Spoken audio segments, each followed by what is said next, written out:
This is my introduction speech, and this is my audience. And I got a little one over there hiding. Hi, my name is Jesse, and welcome to my kitchen. My speech today is about gluten-free pizza. Exactly what is gluten? Gluten is some ingredient that you find in bread, regular pizza, and any type of pasta. Now, what's the big deal with gluten? For most people, not that much.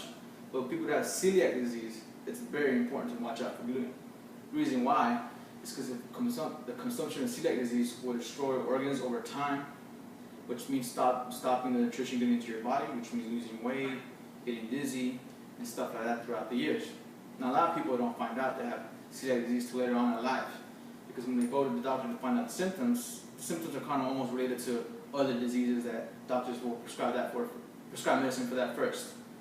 The only way to find out you have celiac disease is to actually go through a biopsy, which a lot of doctors will wait for the last minute to do that because it's kind of a procedure that takes up time. It's costly for a lot of people, especially if they're on insurance. Now, there's alternatives for celiac disease, and that's having a gluten-free diet. So back to the gluten. Anything that doesn't have gluten, which is rye, barley, and wheat, which is all under the category of gluten.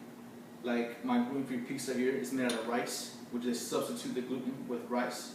Or the spaghetti and other stuff like that, you can make it out of tapioca and other such as ingredients. My favorite snack and my favorite pretty much lunch and dinner is pizza. It always has been since I was a kid. So when you're 16 and you find out, hey, you're allergic to this, it kind of sucks. But then eventually you get smart about it and you find an alternative. And Otis gluten-free crust, from Kroger's, which I get it from, is probably the best out there right now. It's not in the freezer section, which most gluten-free products are. So that means when you take it home, it's ready to be used. You don't have to wait for it to thaw out and stuff like that.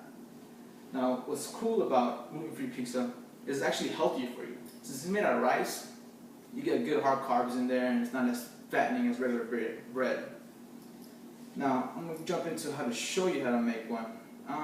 It really depends on how you like it. Some people don't even like sauce on their pizza, which I think is kind of ridiculous. But then again, some people don't like cheese on their pizza, for religious reasons, or maybe they're allergic to it as well. Alright, first off, you have your gluten-free crust, and then you start off with your sauce, which my favorite is Cano, which is only in $1 at Kroger's, so that's why I get it. Most pizza sauces cost around $1.50 to $2. But this one actually tastes really good, comes in a can, which you gotta open it up with a can opener. And all you do is just pretty much spread it on there. You can put as much as you want. Like, sometimes I feel like making it sloppy, making it drip, so I'll put a lot in there, half a can or so. But today I'm not going to do that, so I'm just going to put 1/4 of the can in there, which is good enough to give it that flavor and that pizza tradition you're looking for. There's really not much difference between gluten-free pizza and regular pizza, just the crust, which is made of a different ingredient. But if you get it from the right company, it tastes just the same. Second off is your cheese. Now your cheese, I'm not allergic to dairy, but there are some people out there that are. So, you can just imagine you can get a dairy-free cheese from your local Whole Foods store or whatever. But just remember, just because you're on a gluten-free diet and you're eating healthy, it doesn't mean it's cheap. It's quite expensive. According to the Huffington Post, Billboard, it's actually twice as much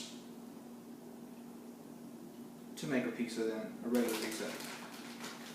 Well, for your gluten-free ingredients and whatnot.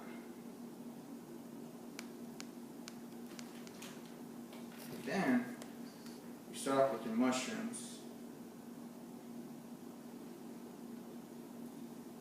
With your mushrooms, believe it or not, some companies do cross-contaminate, so you gotta watch out for that.